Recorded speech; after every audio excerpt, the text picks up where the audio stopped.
বাপাক মাকৰ কথা নামানে, নুশুনে, তাৰ যি ৰাস্তাদি যাব দিয়ে সেই ৰাস্তাদি নাযায়, কি হ'ব, শেষত যায় এজন বুঢ়াৰ এটা সময় এটা গাঁতাৰ পানী দি 4টা গাঁতা ভৰছিল, আৰু এটা সময়ত 4টা গাঁতাৰ পানীৰে এটা গাঁতা নভৰে। কাৰণ এজন বুঢ়াৰ 4জন পুতেক, যিজনকে বিয়া কৰে দিয়ে তেওঁ বেলেগ হৈ যায়, যিজনকে বিয়া কৰে দিয়ে তেওঁ বেলেগ হৈ যায়, শেষত বুঢ়া বুঢ়ী একলাই থাকিব লগা হয়। সময়ত ভাতকেইটাও নাপায়। মাই মোক ভাতকেইটা নেথাকে হয়। তেতিয়া যদি ভাল বোৱাৰী বাচিটো ভালেই, কথাটো ভালেই হ'ল, খুব ভালেই হ'ল, যদি পদ্মিনী বোৱাৰী বাচি। আৰু যদি সাংখিনি বাচি তেতিয়া দেশৰ বুঢ়ীগিলা মৰিব ধৰিছে, আমাৰ আয়ুষাল বৰে আনিছে নমৰা হওঁ, এই খাই আজি ৰাতিয়ে মৰি থাক, আমাক আৰু যদি নকৰিবি, তেতিয়া ঈশ্বৰৰ নাম ল'ব লাগিব। এই হ'ল আমি তিনকুৰাৰ যি আমাক পুৰি থাকাই, সেইটো কলিৰ যুগ বুলি কয়, সেইকাৰণে যুগটো কলিৰ যুগ। কৃষ্ণ এ হৰি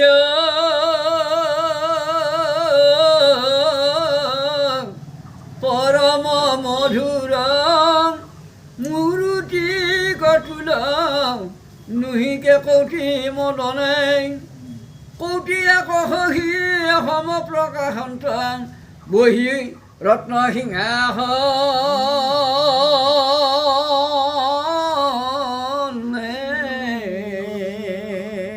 দ্বাৰকা নগৰত প্ৰভু ভগৱন্ত কৌটি চন্দ্ৰ সূৰ্য জ্বলাৰ নিচিনাকৈ বহি আছে, ৰূপ তেওঁ বিৰাজমান হৈ আছে, আৰু দেৱতাবিলাকে সকলোৱে দেখা পাইছে।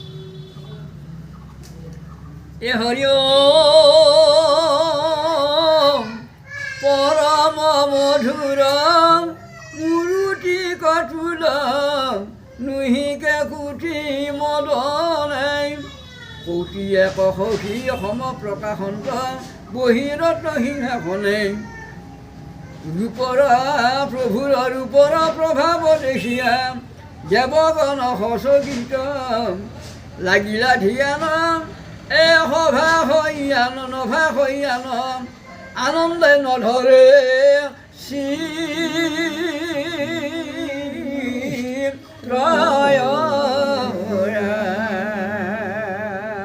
আত্মহাৰা হৈছে আনন্দত দেৱতাবিলাক প্ৰভুৰ ৰূপ দেখা পায়। যিটো ব্ৰহ্মৰূপী পৰম ঈশ্বৰ দেখিয়া তাক সাক্ষাৎ চতুৰ্ভীতি বেহি জয় কৃষ্ণৰ পুষ্প বৰশিলামা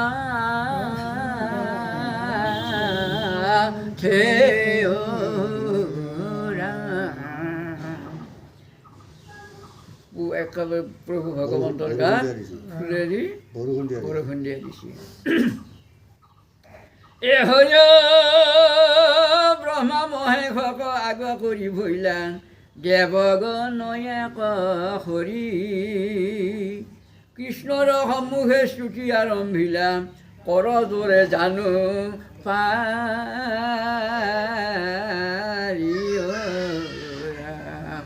ব্ৰহ্মা আৰু শিৱক আগবঢ়াই দিছে, বাকীবিলাক পিছত, আৰু সকলোৱে আঁঠুকাঢ়ি প্ৰণাম জনাইছে শূন্যতে থাকি, বা যাৰ যি বাহন আছে সেই বাহনত উঠি আছে। শুনা নৰ লোক মুকুতি লোক কৃষ্ণ হৰে ভকতি ব্ৰহ্মপুৰে পুনু আপুনি নিষ্ঠাৰা পুৰুষ হমে উদ্ধাৰ।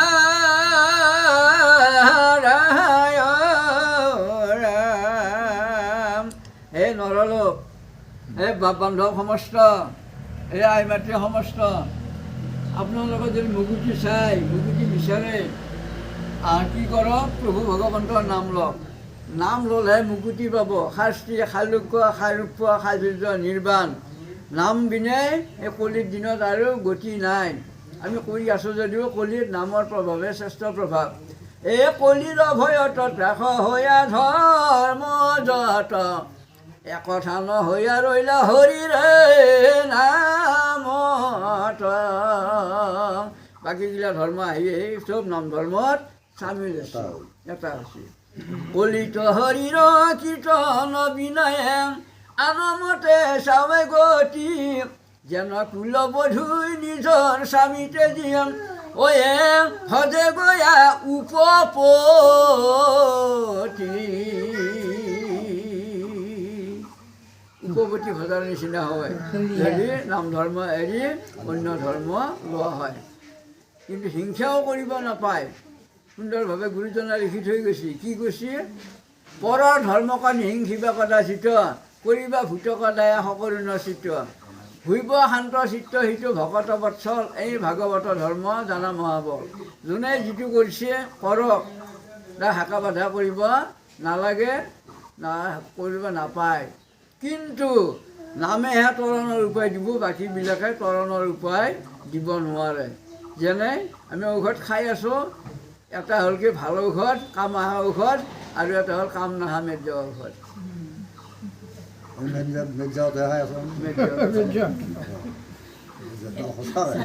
আমি যিটো কৰি আছোঁ সেইটো মেৰ্য ঔষধ হৈ আছে। পিতৃ মাতৃ কুলে যতে পুৰুষন নৰকত আছে পৰি, ঐ পুত্ৰই হৰি ভকতি কৰন্তে স্বৰ্গলোকে যাইল,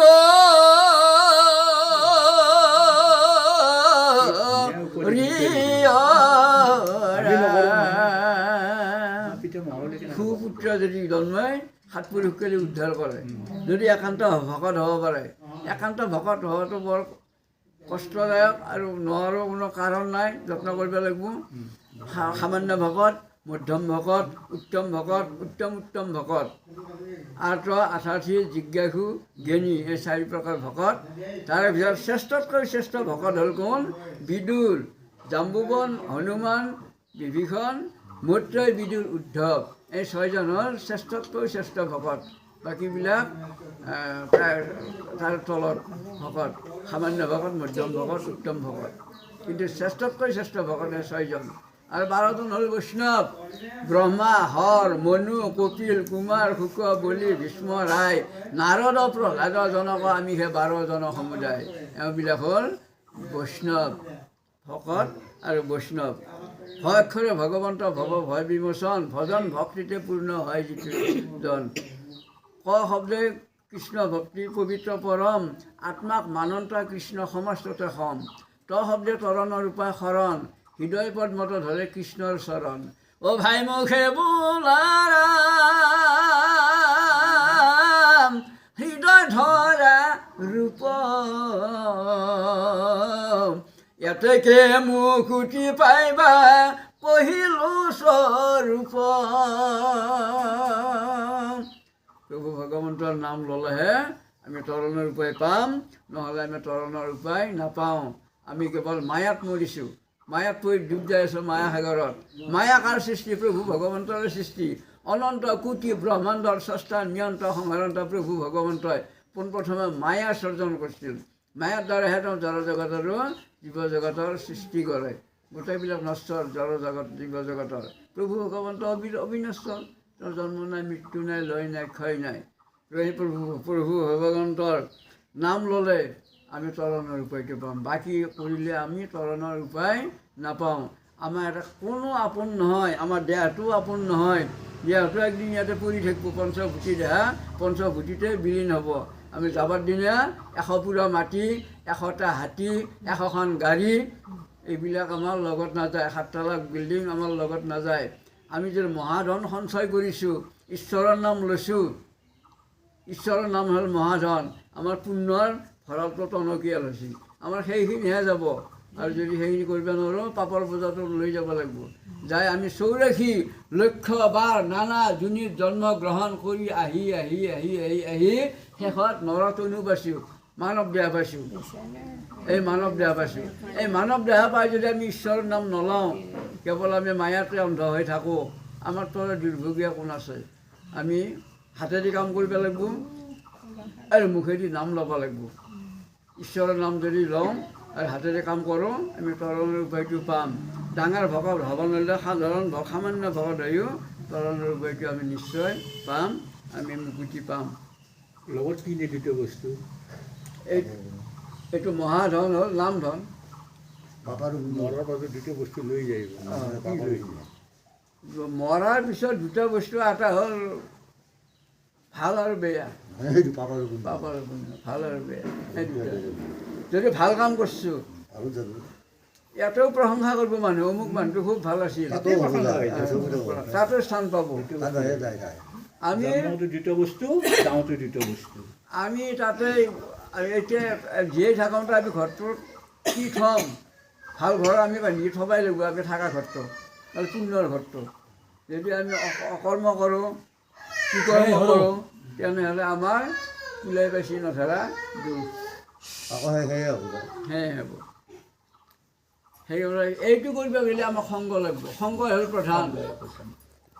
যোনে যি সংগত থাকে সেই সংগৰ গুণটো আহৰণ কৰে।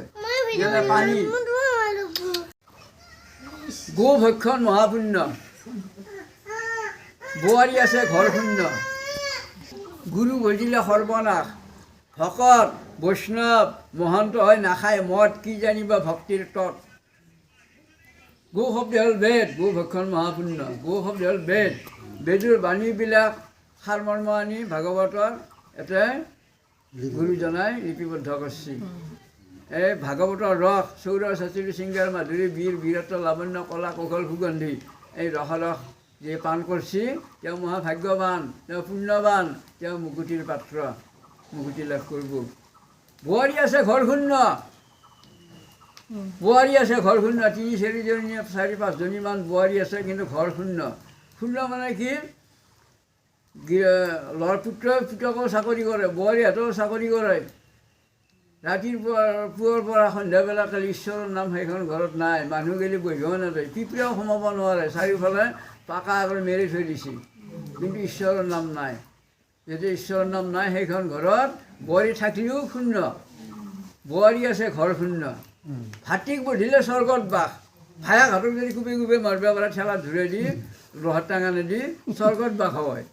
সেই ভায়েককেইটা কোন হ'ল এতিয়া, কাম, ক্ৰোধ, লোভ, মোহ, মদ, মাশ্চৰ্য। কাম মানে কামনা কৰা, ইটো লাগে সিটো লাগে সিটো লাগে। ক্ৰোধ, মুহূৰ্ততে খং আছে, খঙে মানুহক বিপথে পৰিচালিত কৰে। কাম, ক্ৰোধ, লোভ, জিভাৰ পানী পৰা লোভ গোটাই মোৰ পেটটো ভৰক।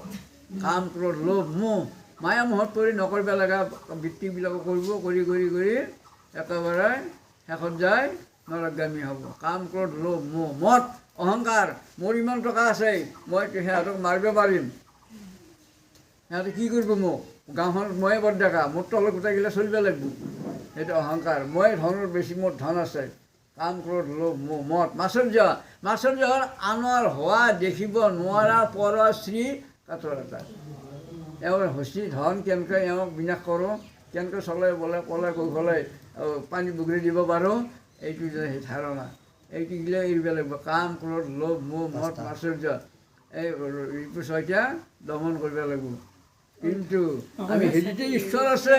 আকৌ সেই ৰিপু দমন কৰি আকৌ তেওঁক আৰু খেলগে তেওঁ একান্ত ভকত হ'ব, ভগৱানক দেখাই পাব। এই একান্ত ভকত হ'ব নিৰ্গুণ কৃষ্ণৰ গুণ, গাঁৱে সদায় বসিয়া বৈকুণ্ঠ পৰি হৰি যোগীৰ হৃদয় এৰি থাকা হৰি সাক্ষাৎ